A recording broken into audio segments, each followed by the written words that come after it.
تمہارے ہاں گاؤں میں دستور ہوگا، ہمارے شہروں میں دستور ہے، جب لڑکا پہلی رات لڑکی کے پاس جاتا ہے، اللہ اکبر، کوئی کہتا ہے پہلی مرتبہ چہرہ دیکھے گا، منہ دکھائی میں کیا دے گا، کوئی کہتا انگوٹھی بنا رکھی ہے، کوئی کہتا میں نے لاکٹ بنا رکھا ہے، کوئی کہتا میں ہاتھ میں 5000 رکھوں گا، یا تو نظام الٹ ہے، معاملہ الٹ ہے۔ میرا نبی دولہا بن کے پہلی رات سیدہ خدیجہ الکبریٰ کے حجرے میں گئے، اللہ اکبر، میرے نبی اندر داخل ہوئے، سیدہ خدیجہ الکبریٰ نے قدموں کی آہٹ سے پہچان لیا، گھونگھٹ میں کہنے لگی سونے جہاں کھڑے ہو وہیں کھڑے رہیے، اپنے تکیے کے نیچے ہاتھ ڈالا، 40,000 درہم اٹھائے، حضور کے قدموں پہ لا کے رکھ کے رونے لگ گئی، کہنے لگی کملی والے اب گھر میں یہی کچھ بچا تھا جو آج میں نے تیری جوتیوں پہ قربان کر دیا ہے۔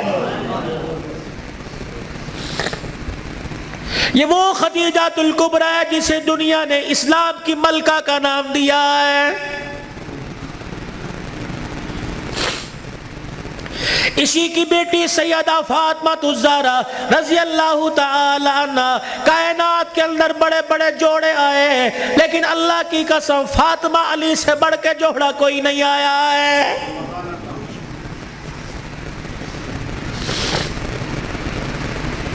رحمت دو عالم صلی اللہ تعالی علیہ وسلم بیٹی کے دروازے پر گئے، جی ابو خیر ہوئے،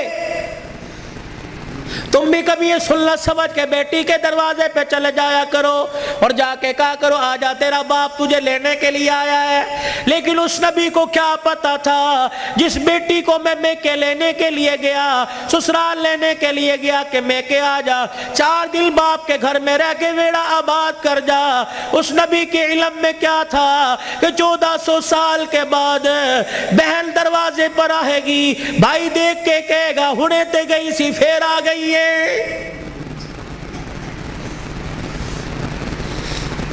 کتنی بہنوں کو روتے دیکھا، بھائیوں کو پھول کر کے کہتی ہیں ابا جی دے مرن تو بعد ایک مرتبہ بھی تو نے بلانے کا فون نہیں کیا ہے۔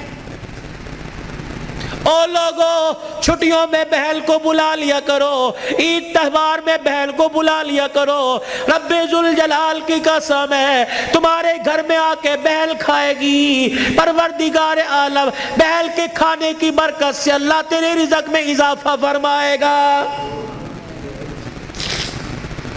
ماں باپ کو کھلانے سے، بہن بھائیوں کو کھلانے سے اللہ کی قسم گھر کے اندر برکت آیا کرتی ہے، بے برکتی نہیں ہوا کرتی، گھر کے اندر رزق میں عزت میں اضافہ ہوا کرتا ہے۔ اے فاطمہ آجا، بہت دن ہو گئے، 4 دن باپ کے گھر رہا، اللہ اکبر، تیرا باپ تیری جدائی برداشت نہیں کرتا۔ سیدہ فاطمہ نے ابو جان کا ہاتھ پکڑا، رحمت والے نبی صلی اللہ تعالی علیہ وسلم کا ہاتھ پکڑا، اندر لے گئی، کہنے لگی ابا جان جانے کو تیار ہوں لیکن مجھے ایک بات بتلاؤ، جب آپ نے مجھے اپنے گھر سے علی کے ساتھ رخصت کیا تھا، میرا سر اپنے سینے پہ رکھ کے کہا تھا بیٹی اب تیرے پر میرا اختیار نہیں چلے گا، اب تیرے پر علی کا اختیار چلے گا، آج کے بعد تو میری مرضی کی مالک نہیں، علی کی مرضی کی مالک ہے، وہ کہے گا اٹھ جا تو اٹھ جائیو، وہ کہے گا بیٹھ جا تو بیٹھ جانا۔ ابا جان آپ نے کہا تھا کہ جی ابا جانے کو تیار ہوں لیکن علی گھر میں کوئی نہیں، میں نے نہیں پوچھا تھا کہ علی ابا لینے آ جائے تو تیری بغیر اجازت کے جا سکتی ہوں کہ نہیں، ابا بیٹھ جائیو، اگر علی کہہ دیں گے چلی جا چلی جاؤں گی، اگر منع کر دیا تو میرے ابا جان آپ ناراض نہ ہونا۔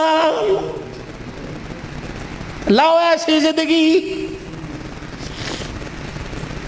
جس کو تم دلہن بنا کے، جس کو تم 10-10 تولے سونا چڑھا کے گھر لے کے آئے ہو، سوٹی اٹھا کے کھڑی ہوگی، زبان درازی کرے گی، کہے گی اچھا ماں باپ کے گھر میں جانے کے لیے تیرے سے پوچھنا پڑے گا۔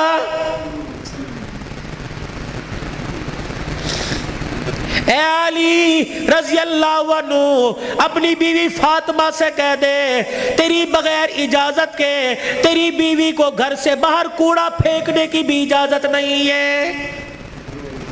سامنے خالد بن ولید رضی اللہ تعالیٰ عنہ کا مکان تھا.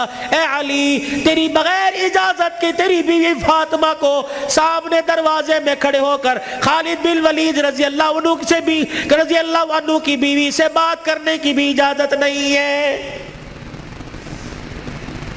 جب تمہارے نکلنے کی دیر ہوتی ہے تمہاری بیویوں کا پتہ ہی نہیں ہوتا کہاں ہے. کبھی کہیں بیٹھ کے تعویذ لا رہی ہیں, کہیں فیصل آباد دوڑی ہوئی ہیں, کبھی کسی کے ساتھ سارے میرے بھائی نے, کبھی کسی کے موٹر سائیکل پہ جا رہی ہے, کبھی کہیں. یہ بھائی تو لے ڈوبے, اصل بھائیوں کو بھائی نہیں سمجھتی, محلے داروں کو بھائی سمجھی بیٹھی ہے.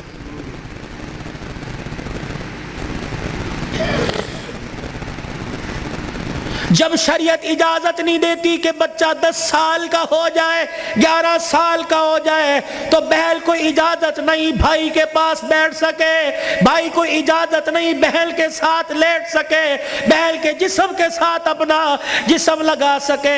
جب 11 سال کا بھائی بہن کے ساتھ جسم نہیں لگا سکتا تو تجھے محلے دار کے موٹر سائیکل پہ بیٹھ کے شہر جانے کی اجازت کس نے دی ہے؟ مولانا بشیر صاحب صحیح کہہ رہا ہوں؟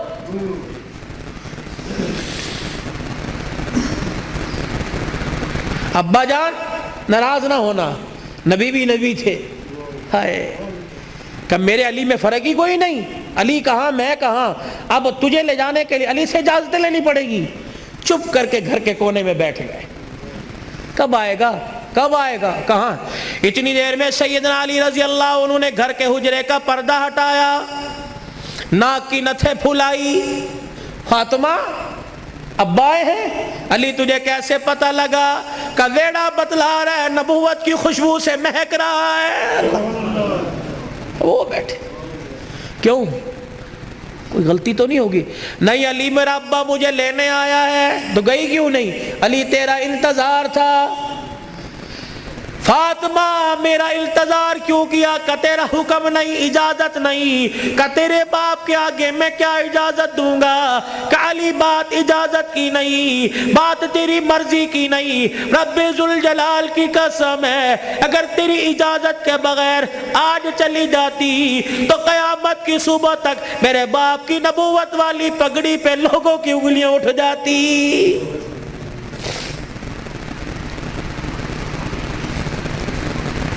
اگر یہ میرا پیغام بہنوں تک جا رہا ہے, بیٹیوں تک جا رہا ہے, خدا کے واسطے لڑنے سے پہلے سوچ لینا میرے باپ کے بالوں کی سفیدی رل جائے گی.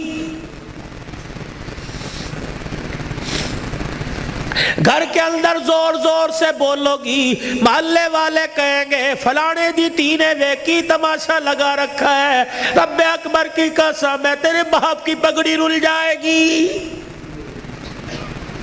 میری بہنوں میری بیٹیوں روکھا سوکھا کھا کے گزارا کر لو, چرپائی نہیں زمین پہ لیٹ کے گزارا کر لو, گرمی کے پتلے لون نہیں سردی کے موٹے کھدر پہل کے گزارا کر لو. رب اکبر کی قسم ہے آج سسرال میں ماں باپ کی عزت بچا لے, کل قیامت کے دل میدان معاشر میں اللہ تیری عزتیں بچائے گا.